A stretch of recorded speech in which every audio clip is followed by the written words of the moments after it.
Well, good morning, small business owners, large business owners, medium-sized business owners. Welcome to our 14th coronavirus briefing, 14th since March the 27th. As we embark on new territory, the governor announced yesterday that we can expect, without a spike, that we'll be going into phase 3 next Friday.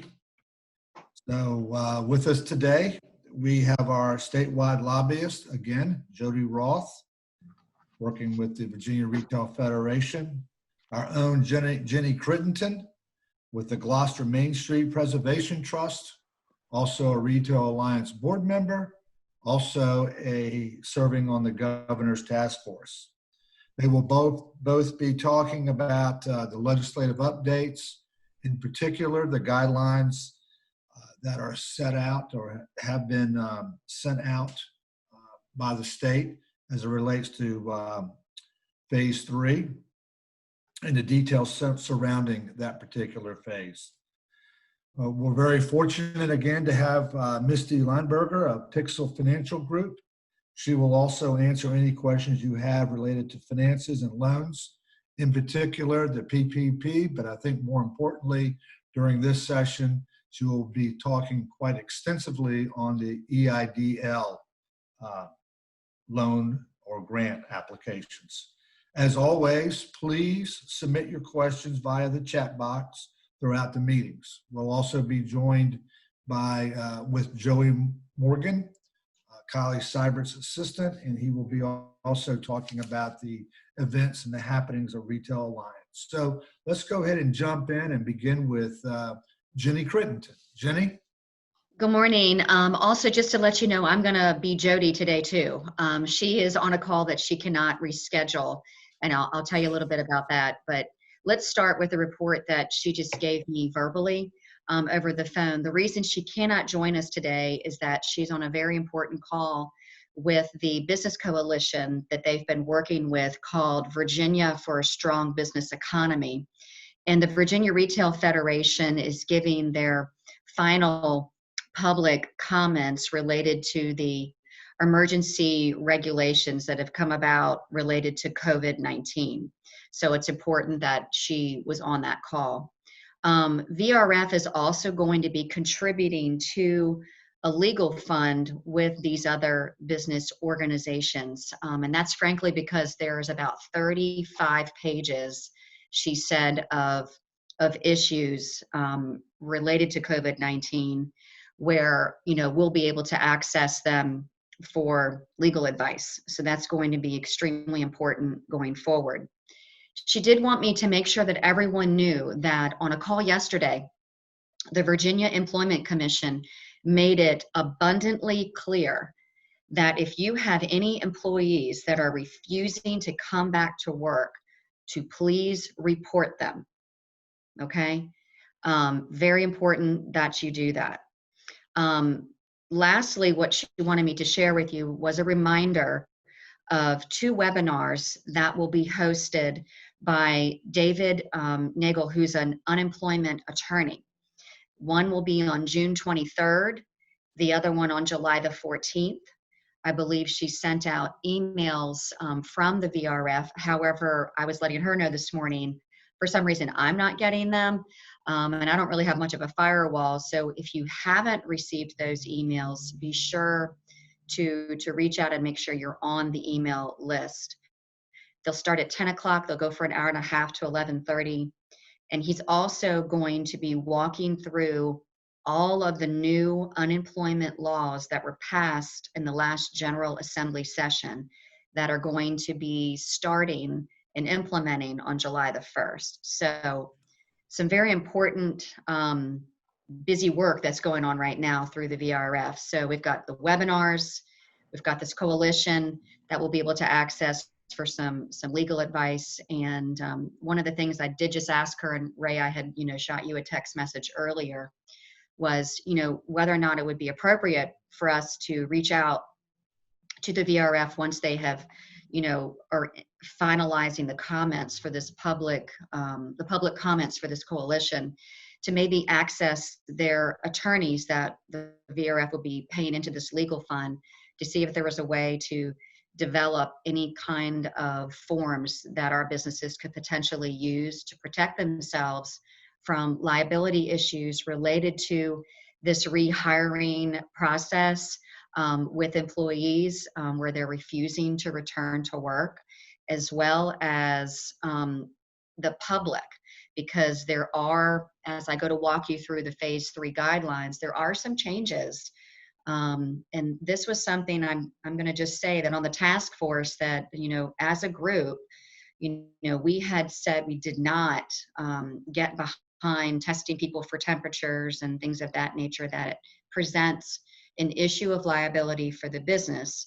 Someone could come to your fitness center, have taken a couple of Tylenol, and not have a fever when you take it, but could still be COVID positive. But because you've taken their temperature, you've allowed them into your facility, you've now placed yourself in a position of liability. So what is the chances of that happening? Probably slim, but the fact is they're not zero.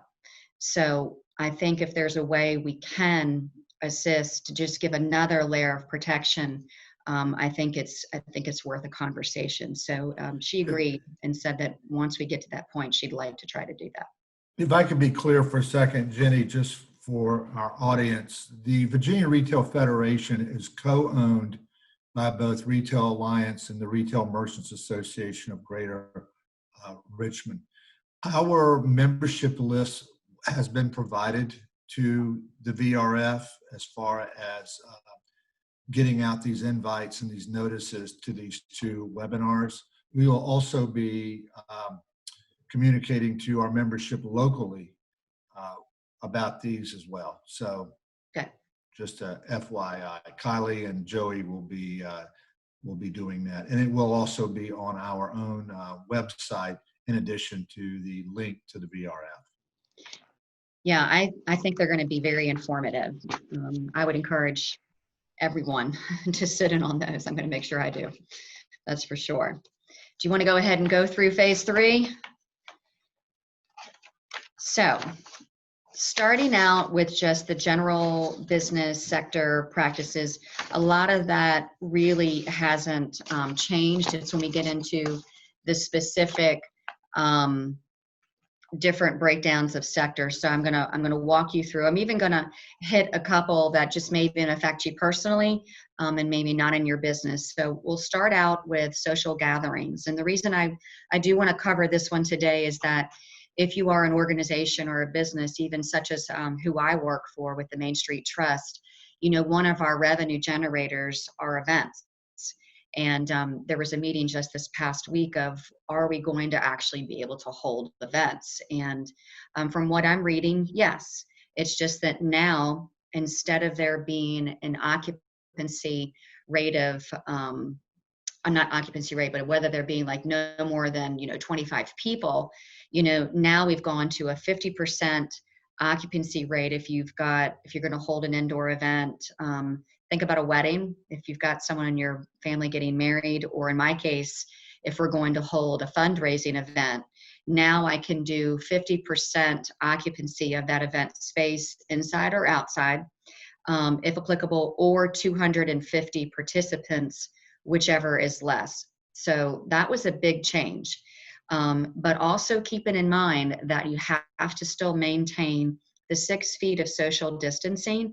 And if you are holding an event, there are some other regulations related to interaction with the public, making sure that at the end of an event, people are exiting in a timely fashion. But one of the big things was that events that cannot restrict access to the general public still should not take place. So if you are a store that is sizable and you normally have an annual event, you can still do it, but you need to do it in the aspect of like an invite only. And it's probably going to be like a sign up. And then once you have met your capacity, whether it's the 50% or the 250 people, that's where you have to cut it off. But you still will be able to do it. If your event for some reason tends to target an older population, they're still asking that you delay those particular types of events and gatherings. So that's a little information just on those general social gatherings. Restaurants and beverage services. So restaurants, dining establishments, food courts, breweries, cideries, any kind of mobile food truck, distilleries, wineries, and tasting rooms. The biggest change that we see here is that you still cannot sit at the bar, so make sure people aren't sitting at your bar, and spacing still needs to allow for your 6 foot of social distancing. But one of the things I noticed in this one that I found kind of interesting, and I'll read it to you, it said spacing must allow for physical distancing from areas outside of the facility's control. So providing physical distancing from persons on the public sidewalks. I'm not quite sure how to tell you to handle that, other than maybe even taking your demarcation of 6 foot social distancing out to the sidewalk. So if there's a way to put markings, if people are waiting to get into your restaurant, of encouraging people staying 6 feet apart, even if they're in a public area on a sidewalk waiting to get in. So think about that. Parties in your restaurant. If you have a really sizable restaurant and you're used to facilitating, let's say, wedding receptions, you can do this. And again, seated together or across multiple tables, if it's all one party, like it's a wedding party, it has to be limited to the 250 patrons or less. So just keep that in mind. I will give you a quick example of something that happened out of Richmond. I actually heard about it just last night. There was a restaurant up there that out on their deck went ahead and decided to have some live music. I mean, the weather's getting great, and a lot of restaurants are starting to do that. And they were overrun with people. They could not manage it. I don't think that the restaurant itself probably had in place a plan of how to manage it. So now they've just basically said, we're not going to do any type of live music. And they even quit their curbside pickup. They got very upset with their patrons. It didn't go well. So just think about when you go to try to transition back to somewhat normal here, because we're allowed to do this. Live musicians performing at your establishment still have to remain 6 feet from patrons and staff. I would heavily encourage a reservation system, because people are looking to get out and do these things, and you very well could get overrun. And if you don't have a plan on how to handle that, you may find yourself having difficult conversations with your patrons. So reservations, social distancing, still having, 6 feet between these tables, but now whatever you can do occupancy wise to keep the 6 feet of distancing, you may do. Still doing some of the same things with the cleanliness, every hour, hard touch surfaces or high touch surfaces, make sure those are being wiped down, hand sanitizer stations for patrons, employees. And prior to each shift, this goes back to that liability piece. They're not asking you to take temperatures of your employees for restaurants, but what they are saying is for the employee to self-measure a temperature and assess their own symptoms. I would again heavily encourage you have some type of a form that they're signing that is saying they have done this and that they are COVID symptom free upon starting each shift. Buffets in the past 2 phases have not been able to operate. Now they can. So buffets may be open for self-service with continuous monitoring by trained staff required at the food lines. Serving utensils must be changed hourly, particularly during peak meal times. Facilities must provide hand sanitizer at the buffets, and employees and patrons must use barriers, thinking gloves, deli tissue, something like that if you're reaching in to refill the salad bar or something like that. but understanding that if you've got a salad bar, a buffet, and the general public is using it, they're saying every hour that entire thing needs to be wiped down. Table resets. So now that you're going to get a little busier, table resets must be done by an employee who has washed their hands with soap and water for at least 20 seconds just prior to those reset activities. And if you've got patrons waiting outside for a table or for to-go orders, they can do that in your lobby. They can do that outside, but they still have to do it by maintaining the 6 foot of social distancing. Also, please continue. I talked with one of my restaurants here locally, and it was interesting during phase 1 and phase 2, their sales actually had increased a little bit because they had clientele that really embraced the curbside pickup situation. She said now that she's been able to open up back inside, her sales have actually slid. So some of her older patrons who are not comfortable coming inside have just basically assumed that she's not doing curbside pickup anymore. Please remind people on your social media, your websites, that you are still offering that service. Don't stop it, because it's an additional diversified revenue stream that for some restaurants has really helped them through this time. And there's no reason not to continue that to service those customers who are still uncomfortable coming into your restaurant. And just to be frank with you, working with a lot of small businesses, I wouldn't stop it anyway. I think this is going to be the way of the future, and I think people will continue to look for that kind of a service. Other than that, for restaurants, a lot of the same things that you've had in place remains in place. But those are the big changes under the restaurants. Moving on to farmers market. During phase 3 for farmers markets should continue to offer the call ahead for pickup options, and also try to maintain the social distancing again at 6 feet. Try to configure your operations of how people move through it, that you don't have congestions and congregating points. Also, vendors who are handling cash money in particular do need to wash their hands in between each transaction. And then I thought this was interesting under best practices, so it's not mandated, but it says to discourage vendor sampling, but it is not saying that you can't have it. So just be careful if you do it, that it's probably limited. I would say that it's covered, and I would be using utensils that are disposable, and just be careful of what you're doing if your business does rely upon a lot of sampling. So brick and mortar retail. So not really a lot of changes here in brick and mortar, except for the fact that we have now moved away from the 50% occupancy to really no limit on your occupancy as far as I can see, but just maintaining the 6 foot social distancing. So if you're a smaller store, you probably, even when you were at 50% occupancy, just by the sheer nature of people, some still not ready to come back out yet into the public, you probably haven't had too much of a trouble. This is really related to, think of our larger retailers like a TJ Maxx of that size, where they've been literally hitting the clicker outside of the door, letting people in.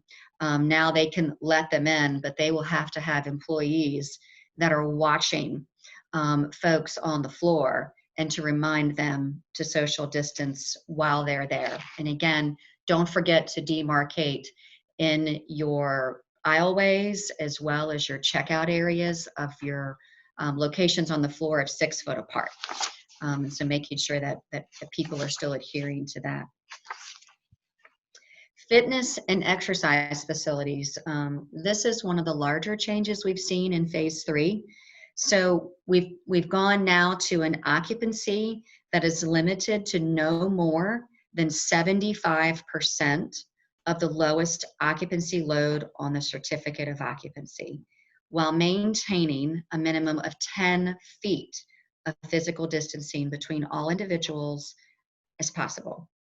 Also, thinking in terms of your equipment. I had a conversation yesterday with someone who goes to a much larger fitness facility in Richmond that's 4 stories. And he was chasing around 4 stories trying to find each piece of equipment because it all had been moved. And that is because the fitness centers are required to keep their equipment 10 feet apart. So some have had to reconfigure where they're locating their equipment. There is something I mentioned earlier about the temperature taking. This is where it's interesting for gym facilities. They are supposed to screen patrons for COVID-19 symptoms prior to admission to the facility. They are to ask if someone is experiencing a fever of 100.4 or higher, or have a sense of having a fever, a new cough, new shortness of breath, any other health condition that possibly, or chills that would not be attributed to COVID-19. There's a lot of questions here that are related to what they want you to ask someone. And they want screenings to be conducted in accordance with privacy and confidentiality laws and regulations. Again, I wrote the word yikes by this because this is where you really, if you own a gym or a fitness center and you have access to an employment attorney, you really need to call them a labor attorney and develop some type of a formal process that protects you. Because this to me is a little bit scary. It's very detailed, and some of the wording I'm not particularly comfortable with.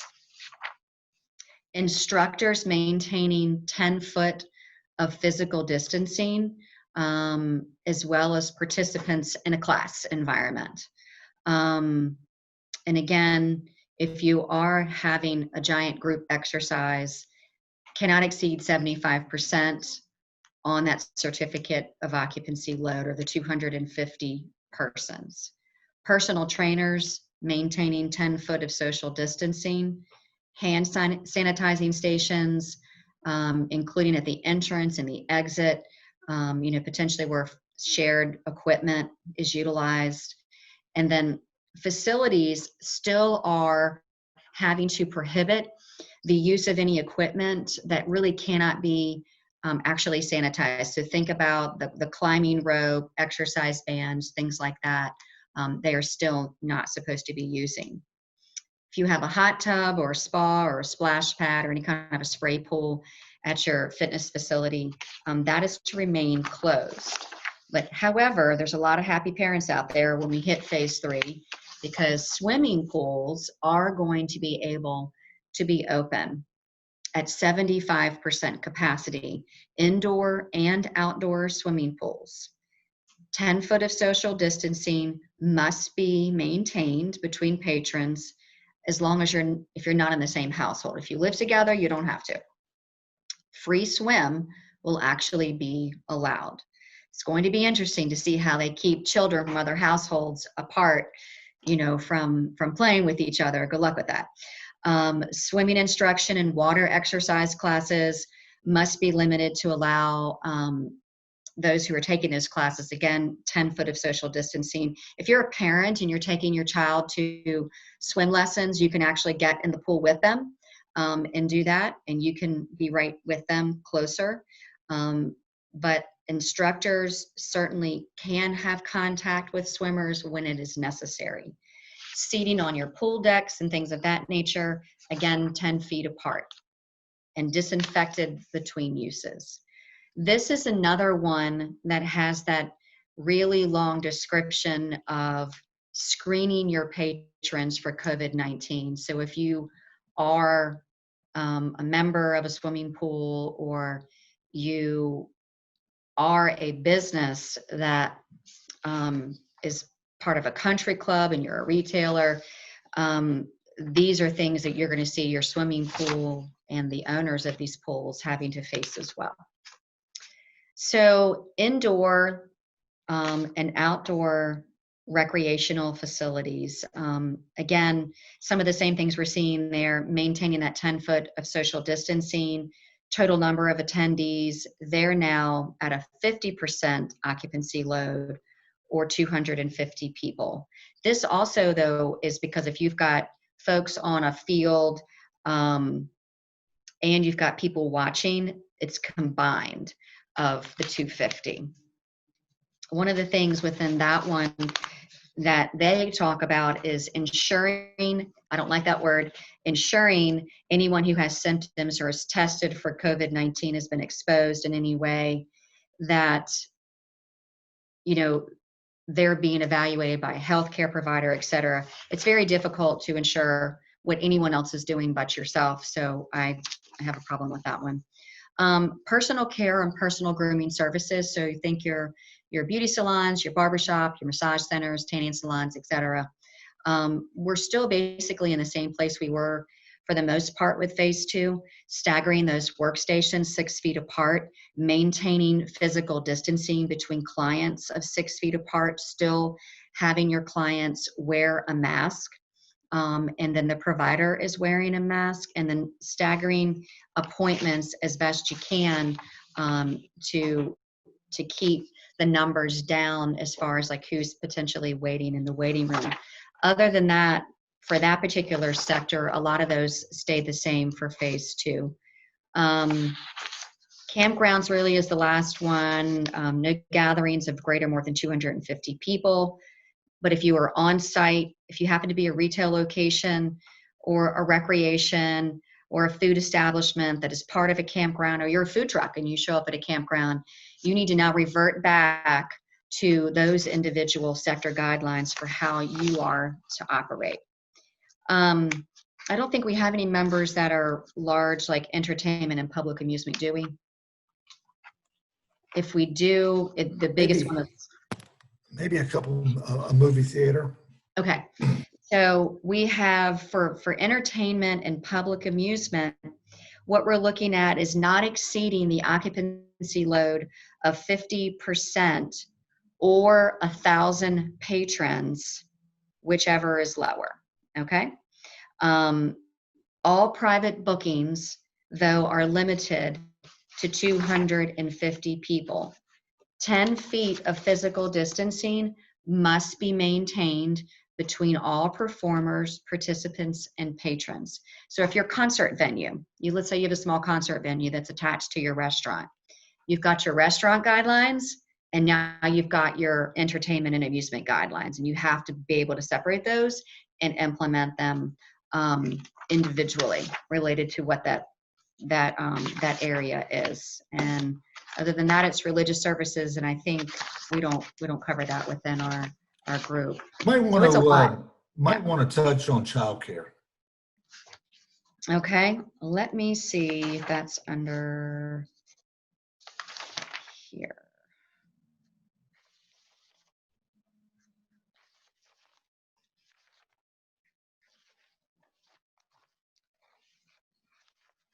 You know, Ray, I'm not sure what the child care is listed under unless it is under the religious one. Do you know? I don't. I know that child care is open.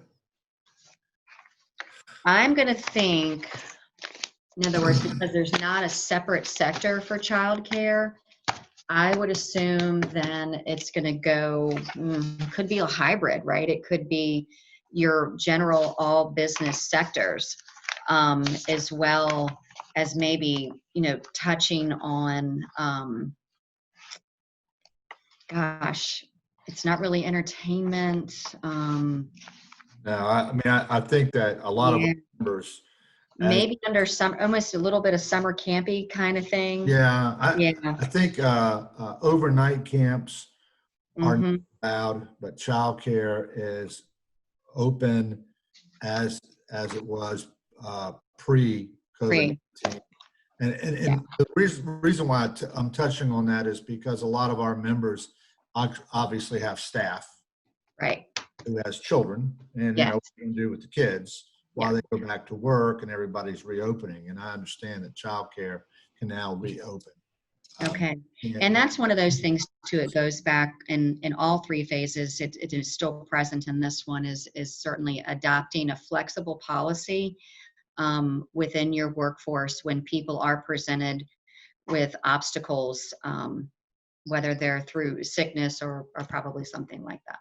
Okay. Well, thank you, Jenny. I don't see any questions in the chat box. I don't think we have any other questions out there from our membership. We appreciate you. This was a lot in this one. I know it, 38 Yeah. pages. Yeah, a I lot. printed it out this morning Yeah. just to remind everybody that the employment issue is extremely important, and that we do have those two VRF briefings that it's going to be very interesting. And again, that's on June 23rd next week, as well as July 14th. So we're going to get that word out, and I think those are going to be very important. Very. To listen in on. Okay, with that, let's go ahead and welcome our guest again, and that is Misty Lineberger. Misty is here again to share any updates about the application process, dates for the filing, and what else you need to know concerning small business loans, in particular the PPP. But I think more important, she's going to focus on EIDL today. So if you have any questions, please put them in the chat box, and I'll turn it over to Misty. Misty. Good morning, everybody. Yes, I am going to focus a lot on EIDL today, mostly because I'm starting to see a shift in the questions I'm receiving. People are asking me fewer and fewer questions about the PPP and more questions about the EIDLs. And these have been largely not talked about. I mean, I've done a video or two on them, but the PPP has been just so convoluted and confusing and complex that we've focused a lot of our time on that. But the EIDLs are still federal loans. So there are some cans and can-nots in terms of what you can do with them or not do with them.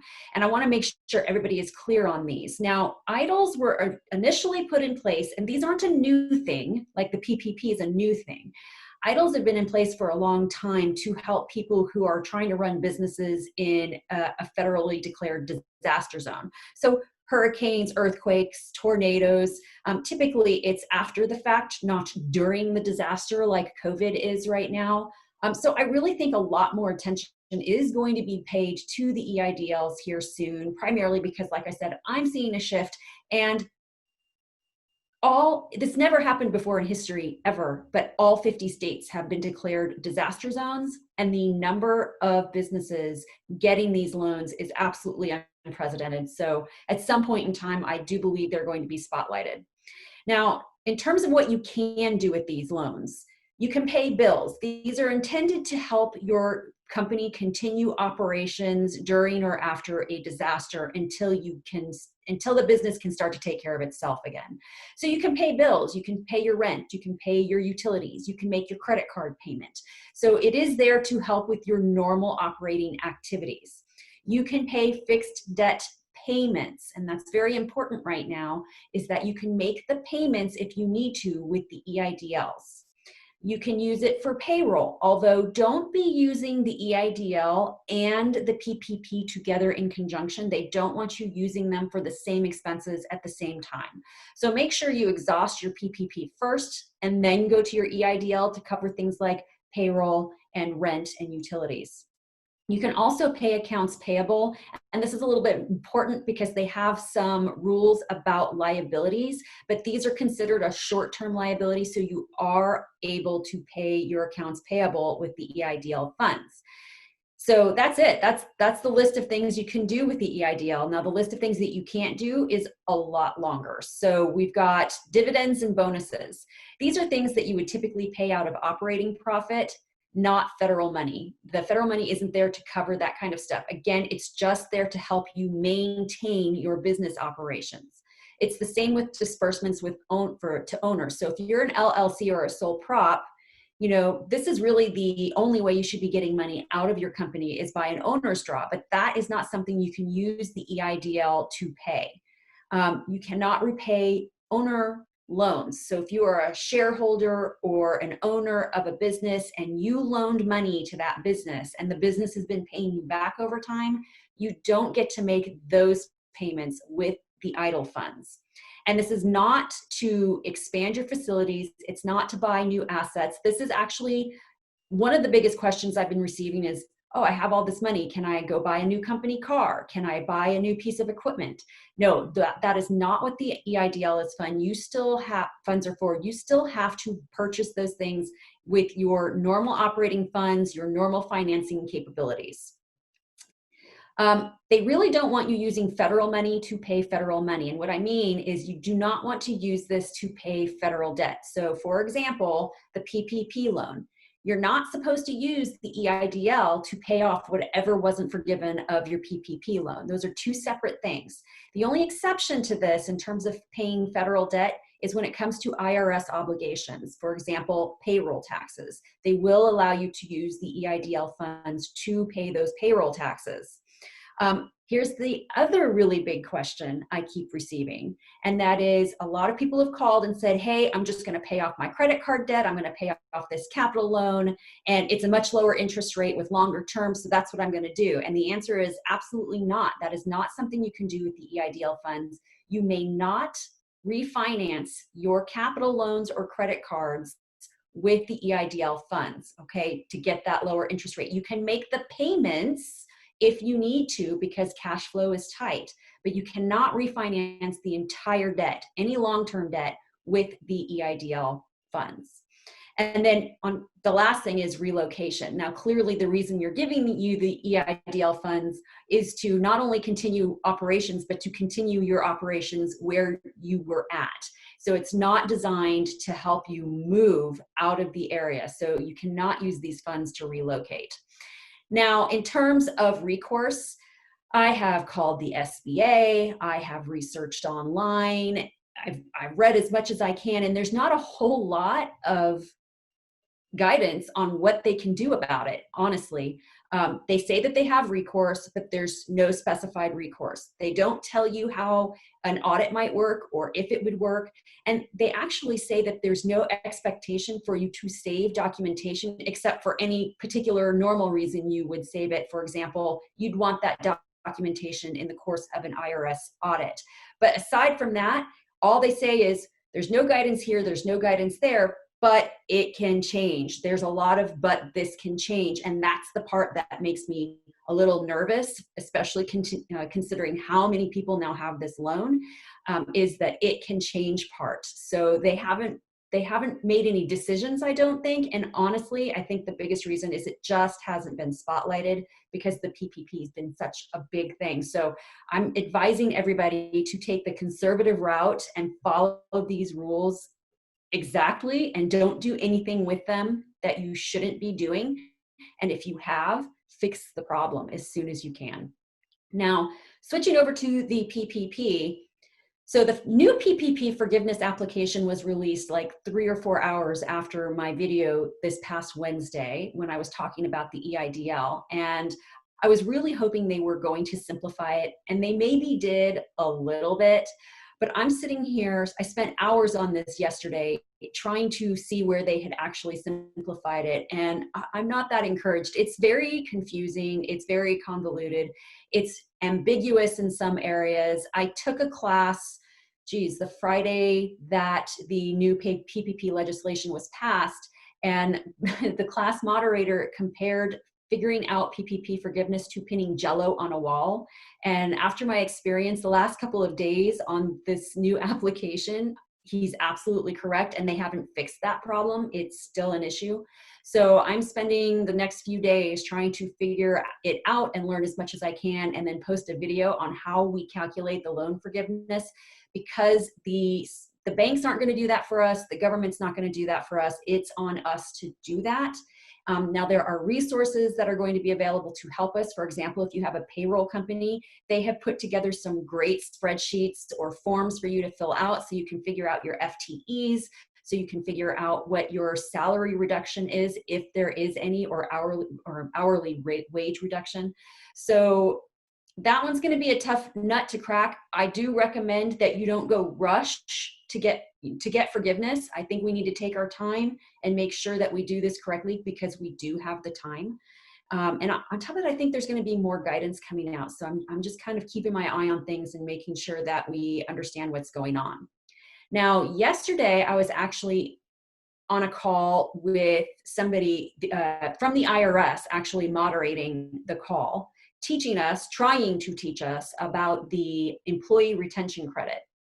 So initial guidance that came out on the employee retention credit was not super specific. As a matter of fact, the way they disseminated the information was a little misleading. Just to give you an example, and I went back and I read this morning, I received emails from the IRS with notices so I can read them. So I take it, I go to the notices, and in this case, they said the employee retention credit is for qualifying employers up to $10,000. But what they meant was up to $10,000 per employee, which was really important information, but they just clarified that recently. And in terms of actually calculating it, FTEs come into play, but she wasn't able to give us specifically how the FTEs play in. I mean, she was very discombobulated and confused and apologized profusely because she's still trying to figure out how to do it. So be looking out for some more information coming on the employee retention credit, which you cannot use in conjunction with the PPP. So if you already have the PPP, this isn't going to work for you. If you never received the PPP, but you are an employer, we definitely want to be talking about this sometime in the future. Okay. Well, thank you, Misty. As always, very informative, always up to date, fresh information. I don't see any questions in the chat box. So now I'm going to call on Joey Morgan to review any of the Retail Alliance updates. Joey? All right, thank you, Ray. As far as Retail Alliance updates, we are still handing out our the free reusable masks to retailers, restaurants, and retail services. If you are on the south side, you can pick those up from our Retail Alliance location on Granby Street from 8 to 12 p.m. Just go ahead and give us a call when you're on the way or in the parking lot, and we will get those out to you. For everyone else, on the peninsula side, we have a couple locations. There's Graphic Trends in Smithfield, Uncle B's Toys and Collectibles in Yorktown, and in Jersey's Cards and Comics at their Gloucester location. Go ahead and talk to Beth Cook or Tina Knight, your member representatives, if you need any more details on how to get those. Let's see, so next Tuesday, we have our Strive Loss Prevention meeting. That is going to be on how you can use technology to assist against COVID-19. Security 101 will be presenting, and they're going to go over all the different tools and resources that they could have you use to help keep your customers, your staff, and yourself safe. Things like automatic temperature scanning locations and ways to keep everything clean and tidy. Let's see. As Jenny said, we have the VRF is doing their webinar series on the labor laws. She went over that with how the 2020 General Assembly session is about to take effect, or about to take place, and we're expecting some pretty significant changes to the employment laws. And these webinars will go over everything you'll need to know as business owners to ensure that you're prepared for the changes. First one is also next Tuesday. It's at 10 a.m. though, so you should have time to make it to both meetings. See, as always, we have our resources listed here, the things that we've been doing to keep you informed during COVID-19. As a reminder, make sure to check our YouTube page. We've been putting pretty much everything we're doing on there in video. We have our podcasts, these briefings, and of course, all of our Strive webinars and workshops. And that's all for the Retail Alliance side, right? Thank you, Joey. We will be posting the Phase 3 guidelines on our website as a resource. Once we go into Phase 3, which will begin next Friday, we'll be backing off on the weekly briefings, and we will be conducting them and hosting them as needed. So really, happy Father's Day to you dads out there.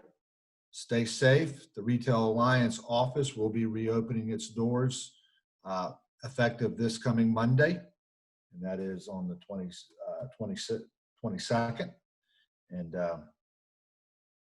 I think we're getting our way through this. I think we're going to stay in Phase 3 until the vaccine is available. So adjust, adapt, and strive to continue to be successful. and be safe. So that concludes our COVID-19 briefing. Thank you and have a good day.